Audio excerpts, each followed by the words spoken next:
Jepang mendukung India di Ladakh. Pernyataan itu dikeluarkan beberapa minggu setelah Jepang merevisi undang-undang yang memungkinkan berbagi intelijen pertahanan dengan India, Australia, dan Inggris. Hingga saat ini, undang-undang tersebut hanya mencakup sekutu terdekatnya. Liputan dari wartawan AS, Tiko Singh.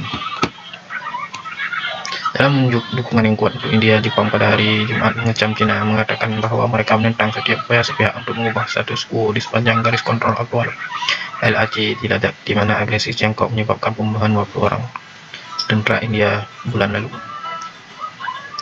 Utusan Tokyo di New Delhi, Sakoshi Suzuki, pada hari Jumat mengungkapkan bahwa ia melakukan percakapan dengan Menteri Luar Negeri Harsh Shringla tentang upaya pemerintah pada resolusi damai dari konferensi Indo-Cina di Ladakh.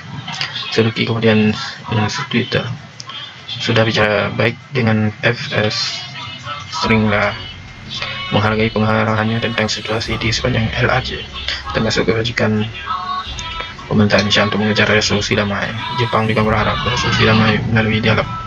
Jepang menentang segala upaya unilateral untuk mengubah status quo." Pernyataan itu dikeluarkan beberapa minggu setelah Jepang merevisi undang-undang tertentu yang memungkinkan berbagi intelijen pertahanan dengan India, Australia, dan Inggris. Hingga saat ini, undang-undang tersebut hanya mencakup sekutu terdekatnya, yaitu AS. Langkah ini akan memfasilitasi latihan bersama ikatan untuk mengembangkan peralatan dan berbagi data tentang pergerakan pasukan Cina. Masalah signifikan secara serius untuk Tokyo karena semakin sulit untuk melacak kegiatan Beijing di Laut Cina Timur. Kapal penjaga berusia Tiongkok, sesuai laporan media dari Tokyo, telah berlayar melalui perairan di Laut Cina Timur sekitar Kepulauan Senkaku yang dikelola Jepang selama 80 hari secara terus-menerus. Tiongkok membantah kedaulatan Jepang atas pulau-pulau Senkaku. Jepang memprotes Cina. Pada hari Jumat, Jepang menekan bahwa mereka telah mengajukan protes dengan Cina atas instruksi oleh dua kapal penjaga pantai Cina ke perairan teritorial Jepang dekat pulau-pulau yang disengketakan di Laut Cina Timur.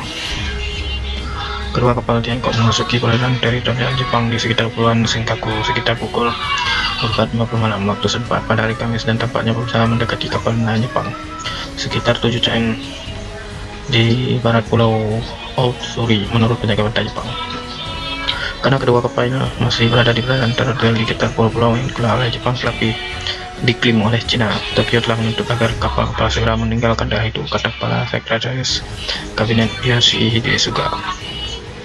"Kami telah sangat mendesak Cina untuk berhenti mencoba mendekati kapal penangkap ikan Jepang dan segera meninggalkan perairan kami," kata Suga pada konferensi pers. "Kami akan terus menangani masalah ini dengan tenang dan tegas." Kapal patroli penjaga pantai Jepang terus mengawasi kapal-kapal Tiongkok dan memastikan keselamatan kapal penangkap ikan Jepang.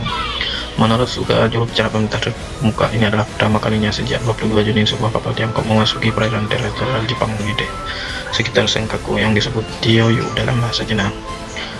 Perdana Menteri Narendra Modi bertemu dengan Perdana Menteri Jepang Shinzo Abe di pinggiran Forum Ekonomi Timur kelima di Vostok, Suriah.